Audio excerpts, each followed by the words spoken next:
პირველ რიგში პრეს-კლუბს ულოცავ პრეს-კლუბ რეპორტიორს თქვათ ამ აქტიობას ძალიან მესიამოვნო რომ დაპატიჟა დიდი მადლობა მომპატიჟებისთვის. დავისარგებლებ შემთხვევით და ერთ რამეს ვიტყვი აუმჩრეველთან საუბარი დაპირებებით მე მგონი ამჩნევ ჩემ კამპანიას ჩვენ ნაკლებად აქვს ერთადერთი რაც შეიძლება მე მიმართო საქართველოს მოსახლეობას და ჩვენ აუმჩრეველს რომ გააკეთოს არჩევანი ერთხელ მაინც რადგან არასოდეს არ ეშინოდა ქართულ ამომრჩეველს და საქართველოს მოსახლეობას დაეჭირა მხარი ხელისუფლებისთვის და ერთხელ მაინც გააკეთოს არჩევანი ისე რომ სხვისი მითითება არ გაითვალისწინოს და გუშინ მიყავი მაგალითად რუსთავის ტელევიზიაში და ქვემო ქართლში და ის სტერეოტიპი დაინგრეს რომ თქვათ ქვემო ქართლის მოსახლეობა 80% ყოველთვის ხელისუფლებას უჭერდა მხარს და ასე შემდეგ და ასე შემდეგ. აქედან გამომდინარე, მე მგონი მოსახლეობას ახალი ალტერნატივის არ ეშინია, არჩევნის გაკეთების არ ეშინია და ესეთი გარემოა და დარწმუნებული ვარ, რომ ყველანი გააკეთებენ სწორ არჩევანს.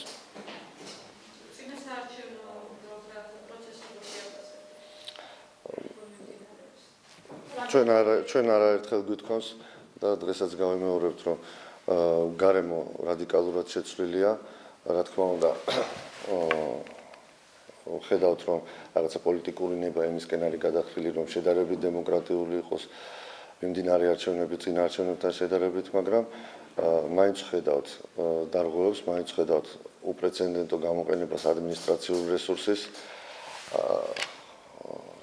სახელმწიფო კანდიდატის რაღაც აგდებულ დამოკიდებულებას იგივე საზოგადოებრივ ტელევიზიას და დღეს მაგალითად როგორც ვიცი მეორე არხში ბლოგში ჩვენთან ერთად უნდა ყოფილიყო და არ მოდის და მხოლოდ იმ ადმინისტრაციული რესურსის გამოყენებით ჩატარებულ შეხვედრებს და კიდევ რაც თავარია რომელზეც ჩვენ ხშირად ვამახვილებთ ყურადღებას ის რომ რეგიონებში განსაკუთრებით ქართულ ოცნებაში გადასული ნაციონალური მოძრაობების მიერ და მათი აქტივისტების მიერ რომელიც ისევ წარმოადგენენ ადმინისტრაციულ რესურსს როგორც საკრებულოებში ისევე გამგეობებში ახალი პატრონისთვის ერთგულების დამტკიცების პრეცედენტებს ცდილობენ რომ რაც შეიძლება მეტი ხმები მოუტანონ ქართულ ოცნებას ყოფილმა ნაციონალებმა და დიდი შედეგი დაუდონ რომ კარზეა მომდგანი ადგილობრივი თვითმმართველობის არჩევნები და კიდევ ერთხელ დაუმტკიცონ ერთგულება ახალ პატრონებს. ეს სამწუხარო ფაქტებია, მაგრამ ამისი პრევენციის ვერც ერთი მაგალითი ვერ ვნახე გარდა ის ჩანაწერისა რომ დაჯარიმდება ადმინისტრაციული რესურსის გამოყენებელი პარტია თუ ის პირი რომელიც ამას აკეთებს 2000 ლარიანი ჯარიმით, როგორც ვთქვათ, დღეს საზოგადოებისთვის ეს საკმარისი პრევენცია არ არის, მე პირადად უფრო მკაცრ ზომებს მოვითხოვდი მსგავსი შემთხვევების ასაკეთკათ, რადგან ეს არ არის როგორც ხედავთ ცენტრალური ხელისუფლების მოწოდება, ეს არის პირდაპირ ადგილებზე მიღებული გადაწყვეტილება ადგილობრივი ხელისუფლების მიერ და ამისი ნათელი მაგალითია ბევრი რომ არ ვილაპარაკოთ. ნაძალადევის არჩევნებისა და თქვათ ავსამტრედის არჩევნების შედეგებს თუ შევადარებთ შუალედური არჩევნების დროს დავინახეთ რომ ნაძალადევში ქართული ოცნების მაჟორიტარმა გაიმარჯვა მხოლოდ 39%-ით, ხოლო სამტრედიაში მიიღეს 80%. მსგავსი ერთგულების დამტკიცებები ნაციონალური მოძრაობის აქტივისტების მხრიდან რომლებმაც უკვე 10 ჯერ შეიცვალეს ტყავი, უნდა დაისაჯოს ძალიან მკაცრად. თუ ეს არ მოხდება, დარწმუნებული იყავით, რომ გაყალბებებს ისევ ექნება ადგილი და ისევ ექნება ხმების მიღებას ზეწოლით, სხვისი მითითებით, იქ სხვადასხვა მეთოდები არსებობს, რა თქმა უნდა, მეთოდები განსხვავებულია ნაციონალური მოძრაობისგან, მაგრამ არის.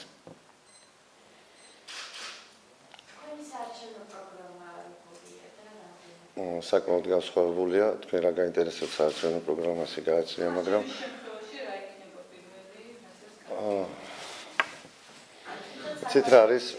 იცით რა არის, მოდი ზოგადად ვილაპარაკოთ ასეთ თემაზე.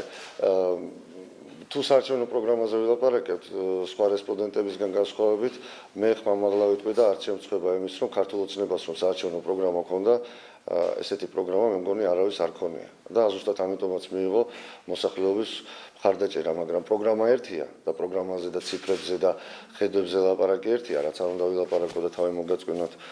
ძალიან ბევრი ადამიანი ამას გაიგებს, ძალიან ბევრი ადამიანი ვერ გაიგებს, მაგრამ საბოლოო ჯამში პროგრამის შესრულება უმთავრესი რაც ევალება გამარჯვებულ გუნდს და რაც ვერ დავინახეთ ქართული ოცნების შემთხვევაში და ამის ერთადერთი მიზეზი ეს არის პოლიტიკური ნების არ ქონა. ჩვენ დავინახეთ რომ თუ კი იყო პოლიტიკური ნება რომ სასამართლო უფრო ლიბერალური ყოფილიყო, თუ კი იყო პოლიტიკური ნება რომ თქვა პოლიცია ყოფილიყო და ღარიბაშვილის უწყება ლიბერალური, რატო ვერ დავინახეთ პოლიტიკური ნება თქვა განათლების სისტემაში, რატო ვერ დავინახეთ სოფლის მეურნეობაში, რატო ვერ დავინახეთ ეკონომიკაში და ასე შემდეგ და ასე შემდეგ. ძალიან ბევრ რგოლში ეს არ შესრულდა და პრინციპში ყველამ კარგად იცის, რომ ამ ყველაფრის ტესტი მაინც ადამიანია და ადამიანებმა იგრძნეს მხოლოდ რაღაცა გარკვეულ ნაწილში, დანარჩენი ჯერჯერობით შეუსრულებელი. რა თქმა უნდა, ამას აქვს ობიექტური მიზეზებიც, მაგრამ საბოლოო ჯამში ერთადერთი მნიშვნელოვანი ის არის, რომ თქვა, მე თუ გავხდები პრეზიდენტი, პოლიტიკური ნება იმის, რომ იყოს შესრულებული ყველა პროგრამის ის ნაწილი, რა დაპირებას ქართულმა ოცნებამ მისცა საზოგადოებას, ამას ნამდვილად შევასრულებ, იმიტომ რომ ძალიან მარტივია სულ პატარა მაგალითიც რომ მოგიყვანოთ, თქვა, სოფლის მეურნეობის პროექტის კრახი არის სულ უბრალოდ პოლიტიკური ნების უქოლობა. ძალიან მარტივი იყო სოფლის მეურნეობაში არა ვაუჩერების გზით წასვლა და 250 ლარიანი ვაუჩერების მიტანა ადამიანებთან, არამედ ძალიან მარტივად თქვა სოფლის მეურნეობასთან ხარისხის ინსპექციის გაძლიერება, საბაჟოზე უცხოური იმპორტული პესტიციდებით სავსე პროდუქციის არსემოშვება და პლუს ამას ქართული ეკოლოგიურად სუფთა პროდუქციის პოპულარიზაცია, მაგრამ სამწუხაროდ ეს ნება არ არსებობს, იმიტომ რომ თქვენ ნახეთ, თუ ნახავთ რეესტრის ამონაწილს 1 ოქტომბრის შემდეგ უპრეცედენტო შემთხვევა წილების გადაფორმების, აქციების გადაფორმების ერთი ადამიანებიდან მეორეზე, მე მგონი ეს სადაც ნათელია, რატო ხდებოდა ახალი ლობისტები შეიძინეს ბიზნესმა, ეხლა უკვე ნაციონალური მოძრაობის ადამიანები ჩაანაცვლა ქართული ოცნების ადამიანებმა და იგივე ხორცის იმპორტი, იგივე კარტოფილის იმპორტი, იგივე კვერცხის იმპორტი საავტომობილო ტროფულის კეთება დაიწყეს, ეს არის პოლიტიკური ნების უქონლობის საკითხი და ეს არ შესრულდება და ეს არ გაკეთდება თუ კი ამაში ძალიან უფრო მკაცრი დამოკიდებულება არ იქნება. ჩვენ დავინახეთ წინა ხელისუფლებამ რაღაც 2 თვეში დაამთავრა კორუფციასთან ბრძოლა. ეს პოლიტიკური ნების საკითხი დაიჭირეს ყველა ვინც გთამს აძლევდა და იჭერდნენ ვინც გთამსილებდა და დაასრულეს ეს საკითხი. არც ერთ პრობლემას არ ჭირდება იმდენი დრო, რა დროს დახარჯა ქართულმა ოცნებამ დღემდე რომ მოეგვარებია აღნიშნული საკითხი. აქედან გამომდინარე წილების გადაფორმება და რეგულაციის არ მომხდარა. ამ მაგალითად შეიძლება ვთქვათ, საზოგადოების მართლა საინტერესოა ეს. იცით რა არის? ვიღაცა სულ გვესმის, მაგრამ ერთი კონკრეტული წარუმა იქნებ თქვენ გითხრათ რა. მოდით იცით როგორ აქვს, ძალიან მარტივია რა.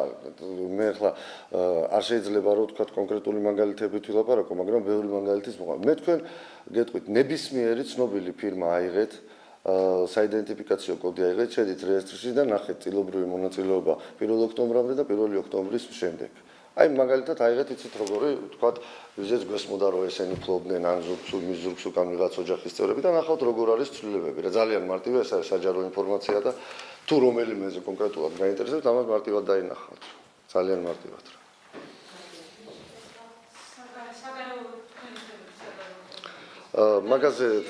მაგაზე ძალიან ხშირად გვიწევს პასუხისგაცემა და თქვით რომ თქვით და დღესაც ვიმეორებ ყოველგვარი კომუნიკაცია უნდა შეწყდეს რუსეთთან. რუსეთთან კომუნიკაციის შეწყვეტაში გულისხმება როგორც ოლიმპიადის ბოიკოტირება, ისე თქვათ ბიზნესმენების საქმიანობაში ჩარევა და ონიშენკოსთან კუდის კიცინი ბიზნესი ისედაც მოაგვარებს თავის საქმეს და რუსეთში შეტანა თუ უნდა რუსეთში შეიტანს და სადაც უნდა იქ შეიტანს ყოველთვის შექონდათ კიდეც და რა თქმა უნდა იმისი პროპაგანდა რომ ჩვენი დიპლომატია და ჩვენი საგარეო საქმეთა სამინისტრო და მათ შორის ზურაბაშიძე წარმატებულ საქმიანობას ეწევა. არავინ მსგავსი რამე არის იგივე ფარსი, რაც თქვათ პარალელი რო გავვალოთ 8 აგვისტოს 2008 წელს როიზეიმეთ ომში გამარჯვება. არავით არის გამარჯვება არც დიპლომატიით და არც ჩვენი რუსეთთან კომუნიკაციით ჩვენ არ მოგვიპოვებია და კიდევ ერთი რომ თქვათ ახლა ვინმე იტყვის რომ რატო შეხვედრები იყოს, რატომაც რა დიპლომატია იმუშაოს, გაიხსენეთ 2009 წელს ჩემმა წინამორბედმა პარტიაში ნოღაიდელმა თქვათ პუტინსაც შეხვდა იქ მე მგონი 5 ახალგაზრდა ბავშვიც გაათავისუფლა გორის რაიონში მოტაცებულები, მაგრამ ხალხი ამას აღფრთოვანებული არ შეხვედრია და მით უმეტეს დღევანდელი უუნარობით ხელისუფლება რომელმაც ერთი ნაბიჯიც არ გადადგა იმისკენ რომ ჩვენს მოქალაქეებს თავის ხელით არ დაენგრიათ საკუთარი სახლები რაზეა ლაპარაკი, რა კომუნიკაციაზე ლაპარაკი, რა ოლიმპიადაზეა ლაპარაკი და ძალიან ბევრ ქვეყანას რუსეთთან კონფლიქტი დაკონსერვებული აქვს და ჯობია ჩვენს დაველოდოთ რუსეთი როდის გახდება დემოკრატიული. დანარჩენ ხედვებს ჩვენ ყოველთვის გვქონდა ერთადერთი კონცეფცია, რომ რუსეთი არის ჩვენი მეზობელი, ამერიკა არის ჩვენი სტრატეგიული პარტნიორი და ჩვენ ვართ ევროპის ნაწილი. ამით ყველაფერი ნათქვამია, რა თქმა უნდა, ჩვენი სტრატეგიული პარტნიორიც ჩვენი სტრატეგია დარჩება, მაგრამ ჩვენი ევროპაში ინტეგრაცია ისედაც ბუნებრივი უნდა იყოს, რადგან საქართველო მართლაც ევროპის ნაწილია.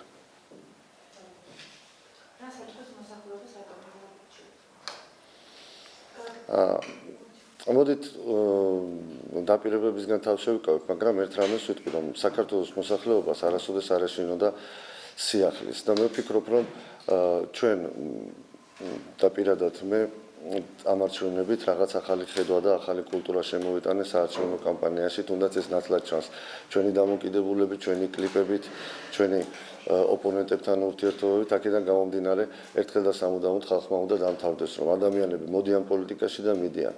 ძალიან ბევრმა ადამიანმა მე კონკრეტულად სახელებს არ დაამთავრეს, ამოწურა თავისი პოლიტიკური რესურსი და უკვე გზა სხვა ადამიანებს უნდა მისცეს და მე მგონი ამას ისედაც კარგად ხედავს ჩემი მითითების გარეშეც ადამიანები და ნახოთ 27 ოქტომბერი გვაჩვენებს და მე ვფიქრობ, რომ როგორი შედეგითაც არ უნდა დამთავრდეს 27 ოქტომბრის არჩევნები, მე ვფიქრობ, რომ მე ჩემი სათქმელი ვთქვი და კიდევ ბევრჯერ მოვახერხებ, რომ საზოგადოებას უთხრა ის სიმართლე, რასაც არავინ არ ეტყვის და ტყუილი დაპირებებით გადაღლილია ეს ადამიანები. რომელი პოლიტიკოსიც დღეს ეტყვის ადამიანებს, რომ ხვალე მე საქართველოს გავაერთიანებ, ის არის ჩვეულებრივი მატყუარა. ხო გესმით ეს კარგად რა, ეს არ არის. რომელი პოლიტიკოსიც ეტყვის, რომ ხვალე მე პენსიას 250 ლარს გავხდის, ისიც მატყუარაა. ძალიან მარტივი მიზეზის გამო, რომ ჩვენ არ გვაქვს ის საპენსიო სისტემა და მხოლოდ 600,000 ადამიანი იღებს ხერხას. და ასე შემდეგ და ასე შემდეგ. ამიტომ მოდით ადამიანებს უთხრათ სიმართლე, ჯობია ეხლა ამ ეტაპზე და დავინახავთ, რომ შედეგი უფრო უკეთესი იქნება. მაგრამ მიუხედავად ყველაფრისა, ყველა კანდიდატს, უმრავლესობას კანდიდატებისა თავის პროგრამაში შეტანილი გაქვს ეკონომიკა, სოციალური პრობლემები თავისთავად ხდება და ასე შემდეგ ასე. რომელიც პრეზიდენტის ფუნქციას არ იღებს. კი ბატონო. მაგაზე არის ძალიან მარტივი პასუხი. ზუსტად ეგ არის, ცით რა არის, მე იმიტომაც გადავედი ჩემ სიტყვაში, როდესაც ჩემი პროგრამის პრეზენტაცია მთხოვეს სტუმრებმა, მე ვთქვი, რომ ამ შემთხვევაში ყველაზე მნიშვნელოვანი ის პროგრამა, რომელსაც ალბათ საქართველოს დიდმა ნაწილმა მხარი დაუჭირა და ეს არის ქართული ოცნების პროგრამა. პრეზიდენტის არჩევა, ანუ აი უყურეთ, მომისმინეთ მე რას ვიზახი, პრეზიდენტის არჩევის შემთხვევაში ხალხი აძლევს იმდენ ლეგიტიმაციას, რომ რაზეც მე ვლაპარაკობ, რომ თქვა პოლიტიკური ნება გაჩნდეს, იმ საკითხების სწრაფად და ეფექტურად გადაწყვეტის, ამისი ლეგიტიმაცია აქვს პრეზიდენტს, მიუხედავად იმისა, რომ ის არის წარმომადგენლობითი, ის არის თქვა ფუნქციებს შეზღუდული, თქვენ წარმოიდგინეთ რამხელა. ეხლა ზუსტად მაგას ვიზახი, რომ სულაც არ არის აუცილებელი დღეს საქართველოს ხელისუფლებაში პრეზიდენტის ქართული ოცნების წარმომადგენელი იყოს. აქ ცოტა სხვა ხედვაც უნდა გაეთვალისწინებია ხელისუფლება სამწუხაროდ. პირიქით დავინახეთ, რომ თურმე ერთადერთი გადამრჩენი და ჩემზე არანაკლებად უცნობი ადამიანი ერთად გაგვიცნო, მე მგონი მე და მარგველაშვილი საზოგადოება პრაქტიკულად დანიშნა და გახადა პრეზიდენტი, მაგრამ ეს არ ნიშნავს იმას, რომ ქართული ხალხი ამას ვერ ხედავს და რაც თავარია, ხალხმა უნდა ისწავლოს და მე აქედან არ მოძღრავ პირიქით, ვიცი რომ ეს ისედაც არ გაუჭირდება ქართულ ხალხს, რაც გააკეთა 1 ოქტომბერს და შევაფასეთ, რომ შეთქმულება მოუწყო ნაციონალურ მოძრაობას. ხალხმა დღეს უნდა დაინახოს და 4 წელიწადში, როდესაც ერთხელ ეძლევა შანსი, უნდა აგრძნობიოს იმ ხელისუფლებას, რომ თავს არ გაუვიდეს და კიდე 8 წელიწადი არ მოინდომოს და შეუსრულებელი დაპირებების გამო ზუსტად ამიტომ უნდა გააკეთოს არჩევანი სხვა ადამიანზე და ზუსტად ამიტომ უნდა იგრძნოს ხელისუფლება, რომ რასაც შეპირდება და რასაც იტყვის, ეს უნდა შეასრულოს ეფექტურად და თავის დროზე. თუ ეს არ მოხდება, ხალხი კიდევ იტყვის თავის სათქმეს, ეხლა თუ არა, შემდეგ არჩევნებზე იტყვის და აქედან გამომდინარე, მე მგონი ეს პრობლემა არ აქვს საზოგადოებას და მე მგონი ნათლად ხედავს, თორე თუ კი ეს არ დამკვიდრდება ქვეყანაში და ასეთი პოლიტიკური კულტურა არ დამკვიდრდება. დავინახავთ, რომ იცით რა არის, უიმე რა ხდება, ხო იცით, რომ აზერბაიჯანული მოსახლეობა ქვემო ქართლში 80% უჭერს მხარს იმ მოქმედ ხელისუფლებას. ეს ხო ესე არ არის. იმ ხალხს ხო აიძულებენ, რომ ეს გაეკეთებინა. ეს ყველაფერი უნდა დამთავრდეს. მე თუ დავინახავ, რომ ქვემო ქართლიდან ჩამოიტანა ნაციონალური მოძრაობის პროცენტი ქართულმა ოცნებამ, მე ვიტყვი რომ ესენი იგივე თაღლითობას ეწევიან, რა თაღლითობასაც აკეთებდა ნაციონალური მოძრაობა. ეს ხო ისედაც ნათელი იქნება, რომ თქვენ გიდათ რომ შეურაცხყოფას არ ვაყენებ, მაგრამ ეს მიწაზე მიჯაჭვული ხალხი, ეს აზერბაიჯანის მოსახლეობა, ჩვენი მოძმეერი, ეხლა უცბად ტრანსფორმაცია განიცადა და გახდა უცბად ქართული ოცნების დამწერი ბეშის მეტი რო არ იცოდნენ. მაგრამ თუ ეს გააკეთეს ქართულმა ოცნებამ, თავის თავს გამოუთხრიან ძირს. ხო ტრანსფორმაცია იქნება ხელისუფლებას რო არ ვიცით. ეხლა მე გეტყვით რა, მოდი ძალიან მარტივ რაღაცას მოგიყვებით რა. დიახ, ხვდები. შეხედეთ მარგველაშვილის ნებისმიერ შეხვედრას ნებისმიერ რაიონში. წელიწადი და ერთი თვეა გასული 1 ოქტომბრიდან. 2012 წლის 1 ოქტომბრიდან და ის ადამიანები, რომლებიც მარგველაშვილს გამოყავს, ყიროდნენ მიშა-მიშას. როდესაც ბიზინა ჩავიდა და გაემარჯვა, მე ბიზინას. ეხლა დაინახეთ გიორგი და სახეებს შეხედეთ. ეს არის მასწავლებლები, რომლებსაც აიძულებენ და გამოყავთ. ეს არის ადმინისტრაციული რესურსი, გამგეობის თანამშრომლები, თეატრის თანამშრომლები და ის ადამიანები და როგორ ფიქრობთ, მართლაც ტრანსფორმაციას განიცდიან ადამიანები. არავითარ შემთხვევაში ისინი თავის სამსახურს უფრთხილდებიან, თავის მდგომარეობას უფრთხილებიან და იმიტომ აკეთებენ ამას და ნუ დაღალეს ხალხი რა. ამისი კეთება ქართულ ოცნებას არ შეშვენეს ეხლა ამ მდგომარეობაში რა. პირიქით, რა უნდა მასწავლებელს მის შეხვედრებს? რა უნდა? მაგრამ ეხლა უკვე იმასაც დაემსგავს, რა ვიცი, სააკაშვილის ხელების ქნევით და მიმიკებით მისი გაუჩნდა. ეს არ შეიძლება ხალხმა. და ხალხმა უნდა მიიღოს ერთი და სწორი გადაწყვეტილება. ეს არა. დიახ. თქვენ რო წარმოეყენებინეთ პირადად ოცნებას კანდიდატად დათანხმდებოდით თუ არა და რა შანსი გექნებოდა? ოცნებას დავეყენებიე. ეხლა გულწრფელი აუცილებლად დავთანხმდებოდი და დარწმუნებული ვარ რომ გავიმარჯვებდი. მე პირადად გეტყვით რა პროცენტიც არ უნდა მივიღო, ჩემი პროცენტი გაცილებით უკეთესი იქნება ვიდრე მარგველაშვილის მიღებული პროცენტი. იმიტომ რომ მარგველაშვილის პროცენტი არის ბიძინა ივანიშვილი და ქართული ოცნება და ჩემი პროცენტი არის პირადად ჩემი პროცენტი. ამიტომ მე ჩემ ამ არჩევნებს წარმატებულად ჩავთვლი ყოველთვის. დავთანხმდებოდი და გავაკეთებდი უფრო უკეთესად და არა ისე როგორც თქვა მარგველაშვილი. მანახეთ მარგველაშვილის დებატები, მანახეთ მარგველაშვილის ეთერში ჯდომა, მანახეთ პროგრამაზე საუბარი, არაფერი. ჩავა შეხვდება ადამიანებს და ატამი ხო გაქვთ და წიგნები ხო დაგირიგეთ. ეს არ არის სახელმწიფოებრივი ხედვა და ეს არ არის რომელ სამართლიანობის აღდგენაზე და რომელ კოჰაბიტაციაზე ლაპარაკობს, თუ გაუაზრებია კოჰაბიტაციის დასრულებაზე მარგველაშვილს ოდესღაც. რომ ლაპარაკობენ რომ სამართლიანობა აღდგება და ყველაფერი ისე იქნება როგორც იქნება. ხალხმა მე თვითონ ვიყავი ამის სიმსხვერპლი. თქვენ წარმოიდგინეთ უპრეცედენტო რაოდენობის საპროცესო გარიგებებშია გადახდილი თანხა 7 თუ 12 მილიარდი. ხელისუფლებამ ეს თანხა როგორ უნდა დააბრუნოს? პროცესი მე ხელისუფლების წინააღმდეგ დავიწყო?